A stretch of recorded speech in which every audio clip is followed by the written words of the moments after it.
G'day guys, Carl from HGT in the garage with the Raptor. Today we are finally installing a Turbosmart compact blow valve. I've been on the fence with this for so long. I feel it's a little bit wanky, but I do also think I'll love it. So let's put it in and we'll see how it goes, see what it sounds like. Not going to dive too much into the installation. This is straightforward. Turbosmart have a really good video as to how to do this. I won't do it any better. It's 3 volts, 1 plug. We'll just show you lift the bonnet and literally that is your diverter valve right there. Okay, that is the Turbosmart compact dual port. So I do find weird because there's only one outlet hole, but I don't know enough about these to be honest. All I know is it's going to go psh, psh. And factory diverter valve.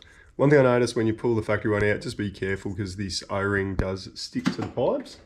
That literally takes 2 minutes to install. So 3 bolts on the housing, the wiring just points back, plug it in, secure the wiring harness up, 2 bolts up tight, that's it. So let's see if we got this right. That seemed way too easy. All right, first impressions, windows down, bonnet up.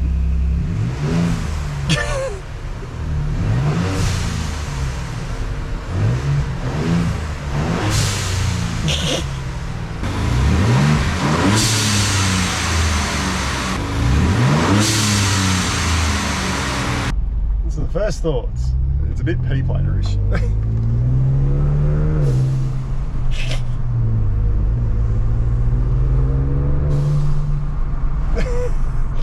Build boost slow, lift your foot at 3.5 to 4 grand, and that really gives you that best spoolie boy, Tokyo drift, Fast and Furious, turbo noises. What I say, it's definitely a P-plater mod, it's definitely a little bit of wank factor, but funny nonetheless. If you're just cruising around, does it just go off all the time? Let's find out.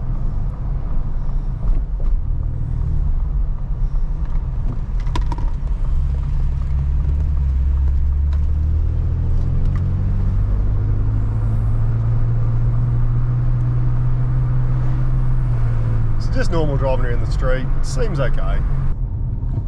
So windows up, build boost slowly. So around that 3000 again. It doesn't sound too intrusive. I don't know how that's going to sound on the audio of the GoPro, but we'll see what it sounds like when we make the video.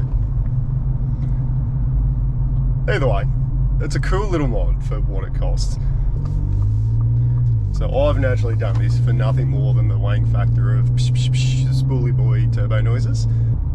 Essentially what all the performance shops are saying is that if you want to tune these up, hold boost, things like that, you want to get rid of the factory diverter valve and put an aftermarket blow valve in. And you can actually get these, so they're just a diverter valve as well, so they don't need to be a vent atmosphere. But like I say, I did it for the spoolie boy noises. How do the modes affect it? So, sports mode.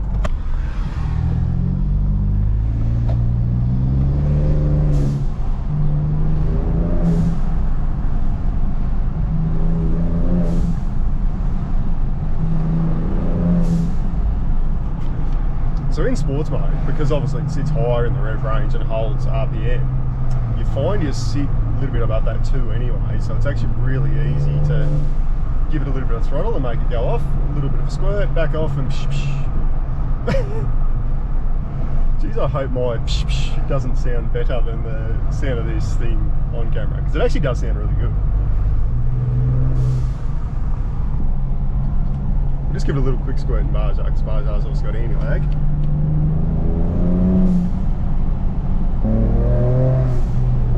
Barja mode, it's too busy trying to hold boost, so it does work, it does go off, but it's probably the worst mode if you want the psh, psh, psh, psh, turbo noises is down. Barja's not the mode for you. However, when it did downshift and blip down in Barja, it did go off, which was cool. That's the only time I've heard it go off downshifting.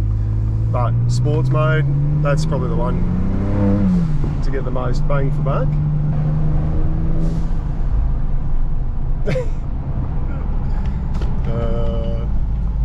That's too funny.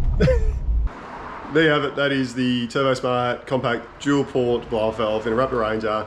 I'll put the model number down below, but that's it on the screen if you want to pause it. Like always, I want to hear your opinions. Love it, hate it. Is it spoolie boy wank factor? let me know. I'm still on the fence. I kind of like it. I know it's stupid, but I like it. If you like what you see, feel free to subscribe, and until next time, go travel.